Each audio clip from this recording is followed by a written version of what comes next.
My mother is coming tomorrow. What? Is she staying for a while? No. We're going to live with her. She's moving in with us. We decided last night. Why did you decide such an important thing without consulting me? What about the rooms? One is our bedroom, one is for the kids, and one is my workspace. There's no room left. Obviously, you'll clear out your workspace. Make sure it's empty by tomorrow. I'm the one paying $1,500 in rent, so it's my call. The husband decided to live with his mother against my will, using the fact that he's paying the rent as an excuse. Our marriage couldn't work out like this, and we ended up divorcing. But it wasn't just the divorce, he also kicked me out of the house. This house was originally my family's home. I will never forgive him. I called my father to teach my ex-husband a lesson. Later, we prepared a rental agreement for my ex-husband to continue living in my family's house. And went to see him. Hey, this is wrong. The rent is $15,000. What? The rent is $15,000. That's correct. You're trying to overcharge us to drive us out, right? But this is clearly way above the market rate. This contract is invalid. Don't mess around and bring me a proper contract. My ex-husband thought he had seen through my plan and looked triumphant. But unfortunately for him, the document was legitimate. I am Emily. I'm 31 and run an apparel shop. People often imagine a business owner to be wealthy, but that's not the case. My shop is small, located on the outskirts of town. And it runs thanks to the regular customers who live nearby. The atmosphere inside is very homey, and even when I bring my newborn daughter, Amelia, no one minds. In fact, the staff take turns looking after her, and some customers come just to see her, making her the shop's little star. I love the warm, cozy atmosphere of my shop. So I don't aim to increase sales or expand the size of the store. I'm already quite satisfied. Unlike my laid-back personality, my husband Tom is very results-oriented. People often wonder how such contrasting personalities can make a marriage work. But it's actually because of our differences that our relationship works well. Emily, we have plans to go out this afternoon, right? You're folding laundry while watching TV. Are you sure you can be so relaxed? Don't you have other things to do? Will you be ready in time? You're always so impatient. It's not work, we're just going out as a couple. It doesn't matter if we leave a little late, does it? You're always so laid back. What's left to do? Can you pack Amelia's outing stuff in the usual bag? Fine, fine. My husband grumbles as he goes to get the bag for our daughter, and I giggle watching his back. At home, my results-oriented husband is all about efficiency. So, when I'm working at my own pace, he gets impatient and starts helping me. He probably thinks he's helping me who is slow, but in reality, I'm the one controlling him. His focus on results and efficiency is likely due to his job as a system engineer. He's used to always being conscious of outcomes and not tolerating any mistakes. It's probably not a problem for our married life, but I don't think we could work together. If he had to work with someone, he'd get along better with my father, John, than with me.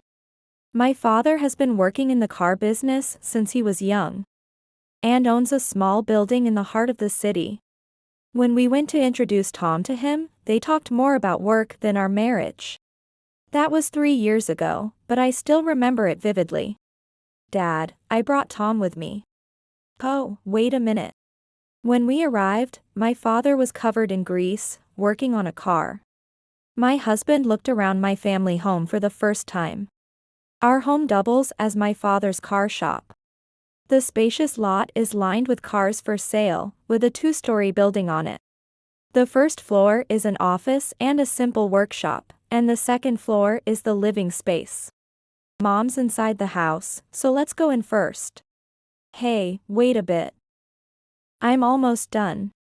My father wiped his hands with a black towel and walked towards me at the workshop entrance. He probably didn't want to be the last one entering the house. The house entrance is at the back of the building, so we stepped outside. As we stepped out, we saw the cars lined up for sale again. This is amazing.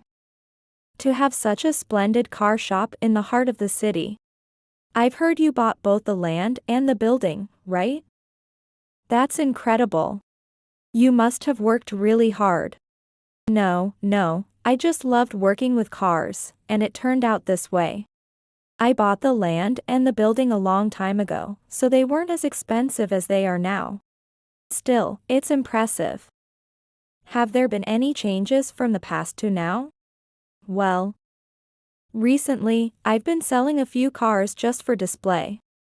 I understand wanting to look at old, beautifully designed cars. But buying a broken, non-working car just to look at it was unimaginable when I was young. It's a change in demand. Have there been any legal impacts? Recently, the load limits have changed. They keep tweaking the rules bit by bit, so it's always a hassle. Then, my husband, showing his bad habit as a system engineer, started bombarding my father with questions. However, my father didn't seem to mind answering my husband's questions as if dealing with a customer. It seemed my father had also switched lightly into work mode. Since neither my mother nor I knew much about cars, we were glad someone showed so much interest. I knew that once these two got started, they wouldn't stop, leaving them engrossed in conversation. I climbed the stairs at the back of the building and entered the house alone. I explained the situation to my mother and peeked out the window at them. Seeing my husband and father talking seriously, my mother and I shared a look of exasperation. By the way, the place we're living now is the second-floor residential space above my father's former car shop. Recently, my father, having turned 60, decided to close the shop and buy a house in the countryside.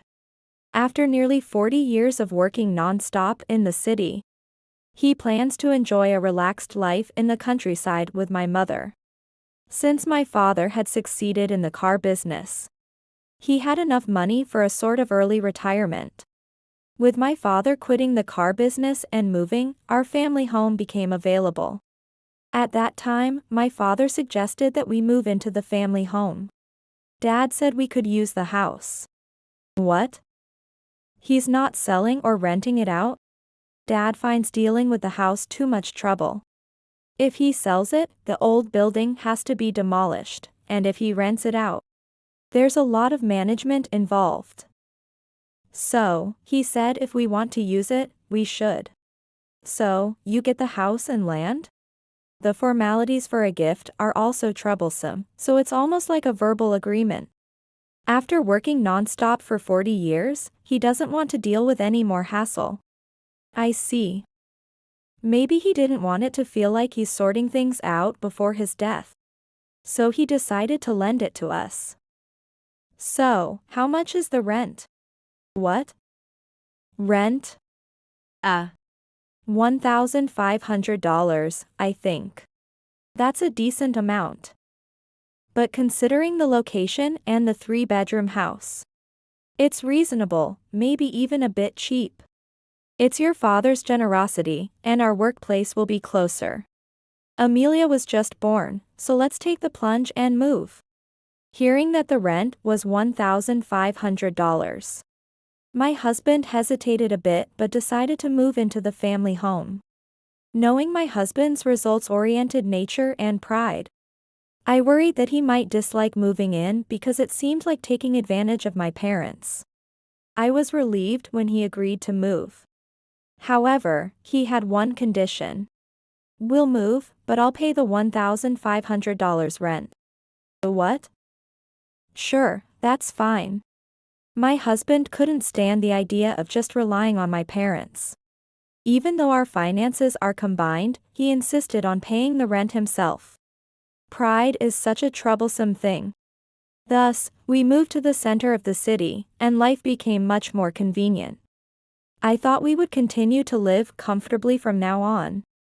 However, once we started living in my family home, a new problem arose for me.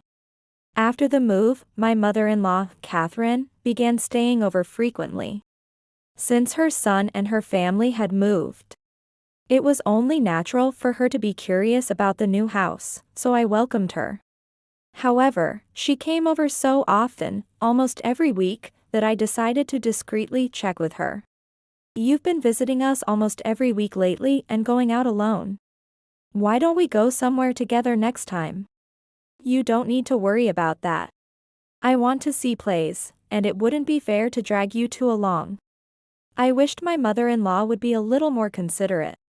Even though she's my mother-in-law, her frequent visits made it hard for me to relax. It seemed she had a favorite actor in a local theater and was using our home as a convenient place to stay. "Really, don't worry about me at all." She said this while eating my pudding from the fridge without asking. I really wished she'd be a little more considerate. If she were coming to see how her son was doing or to visit her grandchild, I could understand. But coming just to see her favorite actor was hard for me to accept. So, I talked to my husband about it. "Isn't she helping with the housework and laundry?" "She's helping you when you're busy with work and taking care of Amelia. What's wrong with her going to see plays in between?" It's true that her help is appreciated. But having her here so often is exhausting. It's just that. You're saying you're tired even though she's helping you? That doesn't make sense. If you want to complain about her, you should be able to handle the housework, childcare, and your job perfectly first. My husband, thinking I was making no sense, didn't look at me, focusing on his phone instead. He wanted to say that if I wanted my demands to be met, I should first achieve results. That might be true for work, but this was a family matter, and that logic didn't apply. It seemed I couldn't count on my husband for support. But that didn't mean I was out of options. I had a strong ally. A while later, my mother-in-law stopped coming to our house. Lately, Mom hasn't been coming over. I wonder why. Yeah. I wonder why. I responded with a smile. The reason she stopped coming was that my father-in-law had talked to her. My father-in-law was a kind man. So I explained the situation to him over the phone and asked for his help.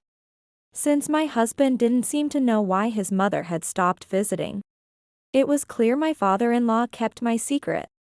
This meant my relationship with my husband wouldn't suffer. I was grateful to my father-in-law. About 6 months after that minor incident, my father-in-law passed away in a work accident. Over the 3 years of my marriage, he often helped me when I was troubled by my husband or mother-in-law.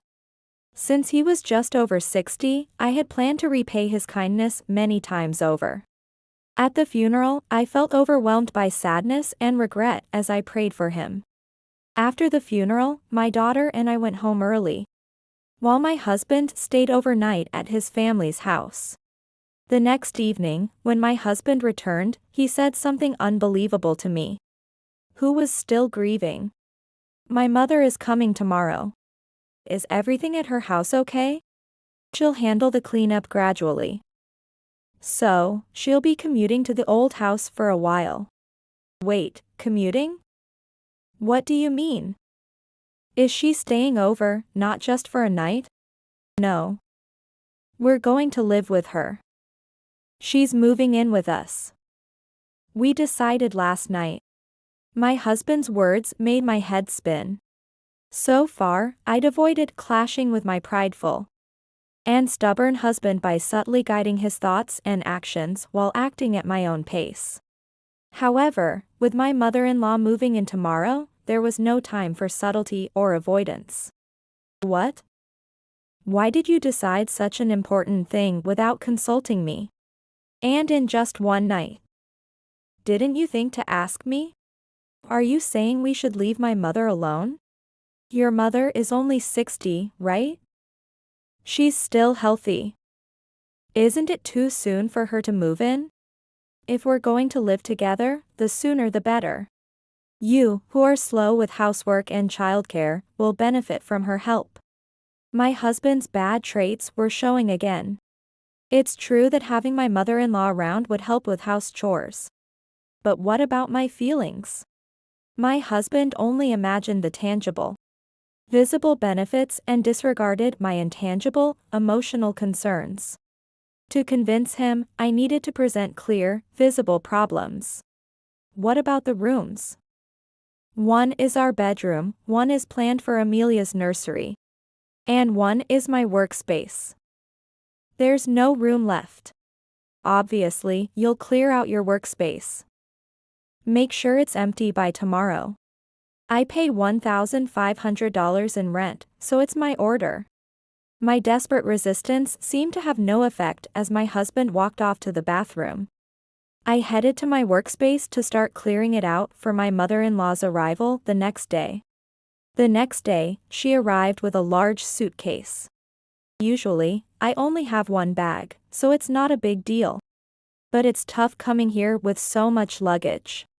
Since my husband was at work, I greeted her alone at the door.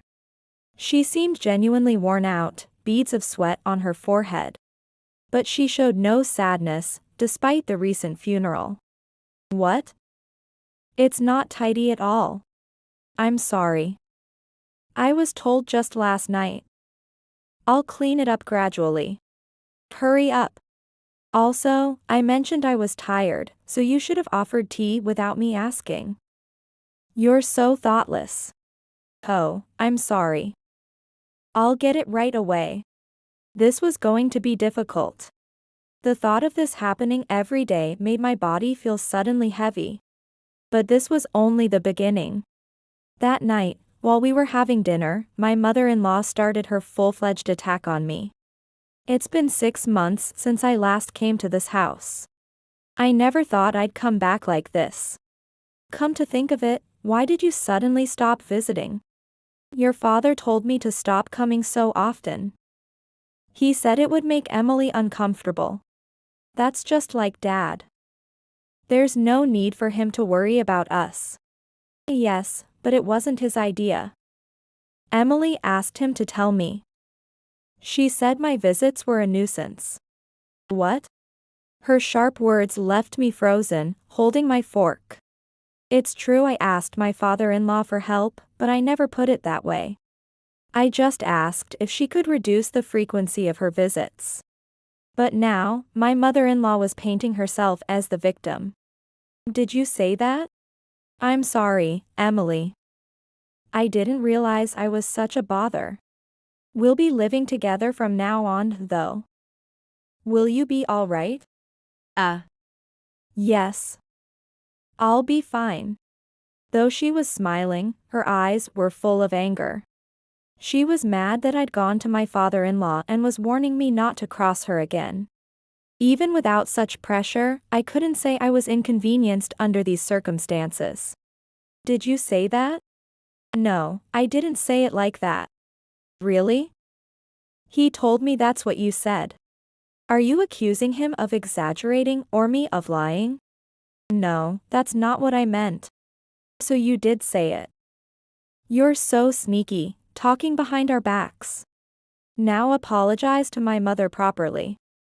I'm sorry. Sorry, Mom. I'll keep an eye on things from now on. I ended up apologizing just to diffuse the situation, even though it felt unjust. This left me isolated in the house, with my husband and mother-in-law allied against me. My mother-in-law seemed satisfied with the outcome, eating her meal with more enthusiasm. The next day, her overt mistreatment began. She threw away the lunch I had made for myself, leaving only my husband's untouched. When I came home, she had made dinner but excluded me. My husband noticed but, siding with his mother, gave me a look implying I was at fault. With no one to turn to, I felt completely helpless. A week passed, and I was exhausted from the constant mistreatment. While some endure such abuse for years, I realized I lacked the patience. As I neared my breaking point, I found myself reluctantly asking my mother-in-law for help. Catherine, I'm sorry, but could you please look after Amelia today? Why? You always take her to the store. Today, I have to attend a work event. I can't take her with me this time. Oh, that kid starts crying the moment you're gone. I don't like that. I'm sorry, but please, just this once. You're such a troublesome daughter-in-law. I'm sorry.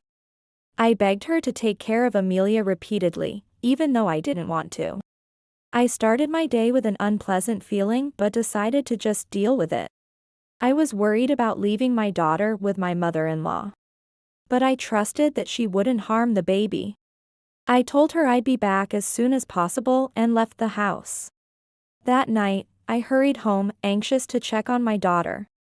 Hi, Catherine. I called out to my mother-in-law in the living room. But she just raised her hand slightly without turning away from the TV. It was clear she didn't want to be disturbed. I looked around the living room for my daughter but didn't see her.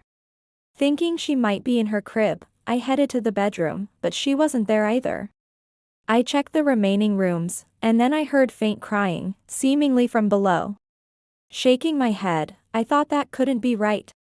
The first floor, once my father's car shop, was now an empty shell, used as a storage space. Still, I decided to check, just in case. Stepping outside, the crying became clearer, and I rushed downstairs.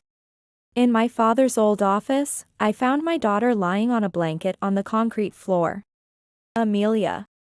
I picked her up and checked her for any injuries. Finding none, I hurried back upstairs. What were you thinking, leaving her down there? Stop yelling. It's not like a few hours in this weather would hurt her. Of course it would. Why did you do this? She was so noisy I couldn't hear the TV. So I took her downstairs. You left her downstairs because she was noisy? Why are you yelling? Everyone outside can hear you. My husband arrived just in time. Even though he always sided with his mother, I hoped he would take my side this time. Yeah. She can be loud. I've thought about putting her downstairs when she cries at night too. I guess we think alike. It seemed both mother and son were unreasonable. I couldn't stand another second with them. I can't understand you too. Get out. Calm down. Why should we leave? This is my family home. You should leave. Sure, I've been mean to you, and I took Amelia downstairs. But is that enough to kick us out? You had your faults too, right? Don't blame us for everything. Exactly. This might be your family home, but I'm paying the rent. So it's my house now. If anyone's leaving, it's you. Talking to this family is a waste of time. My anger turned into disbelief. Fine. I'll leave. And please, let's get divorced. Yeah. Fine. You don't respect my mother, and I didn't know you were such a hysterical person. We're getting divorced. Then I'll have my father prepare a proper rental contract for this place. Go ahead. Having this large property in the middle of the city with a spacious warehouse on the first floor for $1,500 is a great deal. It helps us a lot. Indeed. This place is so convenient. And it's close to the theater. They seemed thrilled to stay in this house. I couldn't believe they didn't care about the divorce. The thought of having spent 3 years with such a husband infuriated me. I couldn't forgive my mother-in-law for neglecting my daughter. And my husband was equally guilty for not seeing it as wrong. I packed my things and left with my daughter. It was wrong for me to leave the house, but this way, I could shatter my husband's pride. I hoped my mother-in-law would regret it too.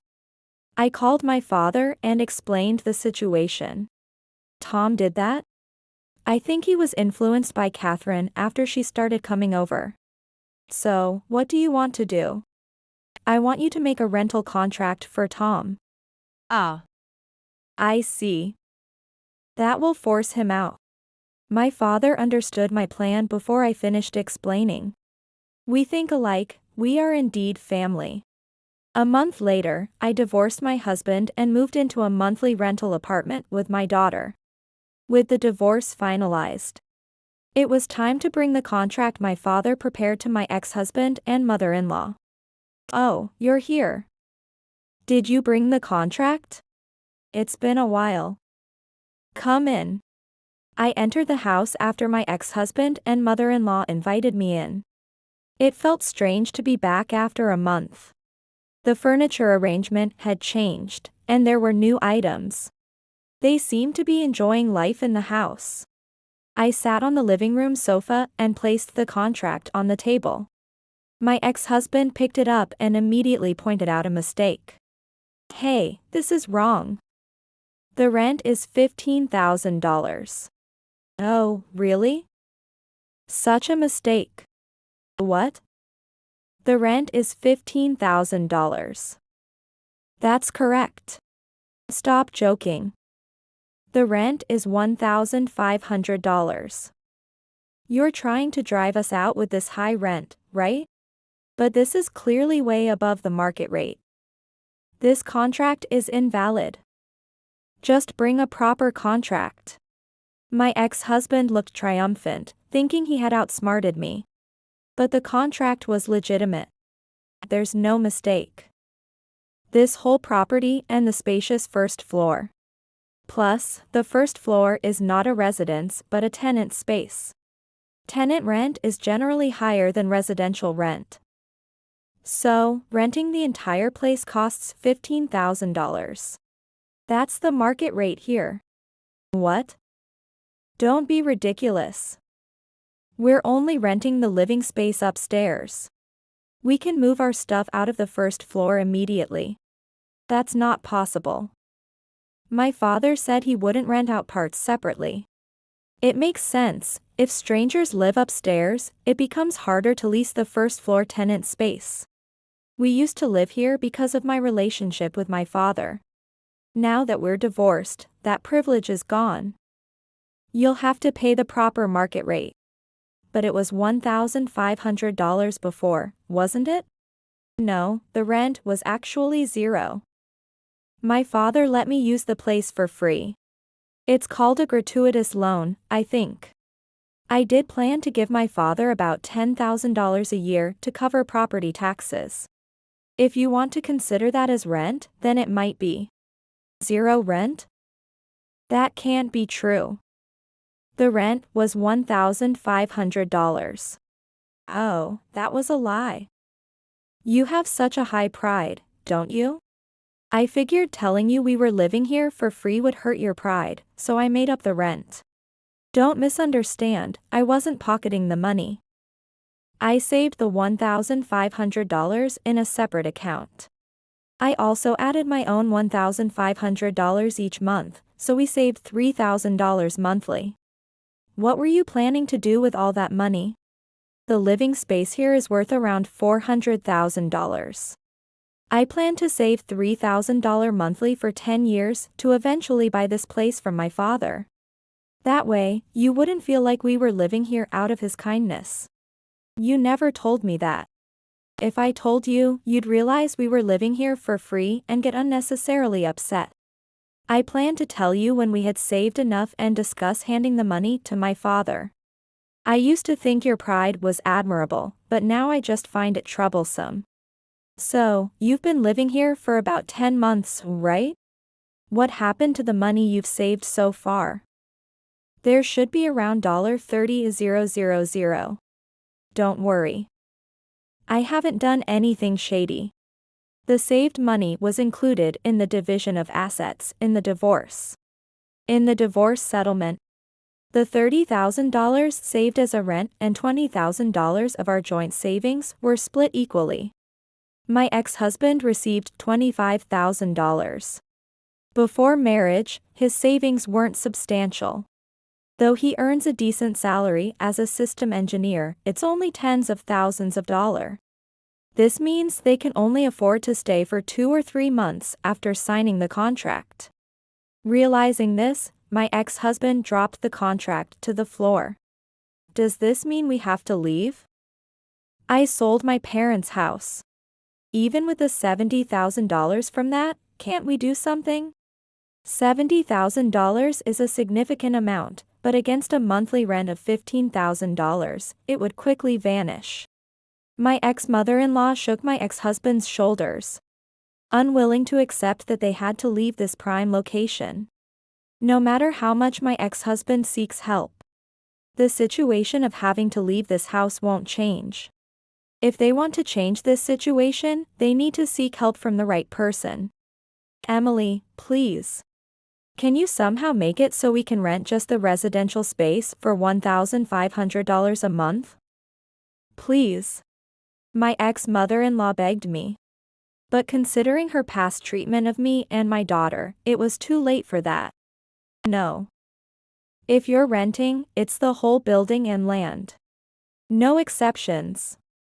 If you don't sign the contract now, you'll need to leave by the end of the month. By the end of the month? That's only about 2 weeks. Can't you give us 2 or 3 months? We need time to find a new place. Do you realize what you're asking? Staying here for 2 or 3 more months means you'd owe $30,000 to $45,000. You're asking for that much money. My ex-mother-in-law, at a loss for words, slumped back against the sofa, just like my ex-husband. If you don't leave by the end of the month, I'll report you for trespassing or illegal occupancy. I picked up the contract my ex-husband had dropped and left, leaving the defeated pair behind.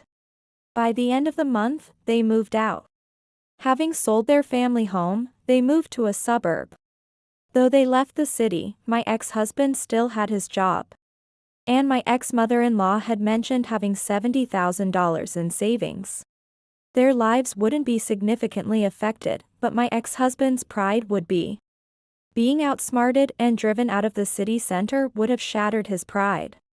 He may be a smart system engineer, but he couldn't outwit a businessperson's cunning. My ex-mother-in-law sold her family home for the convenience of living in the city center, showing her preference for her hobby over practicality. Though good theater is valuable, I believe she'll regret her foolish decision. With them gone, I return to my family home. My father still insists I don't need to pay rent, but I give him $800 a month out of gratitude. A car shop run by my father's acquaintance now occupies the first-floor tenant space. I feel safe with the presence of many male workers. My daughter has started crawling. As she becomes more active, childcare will get more challenging. Watching her crawl energetically, I feel motivated to work even harder.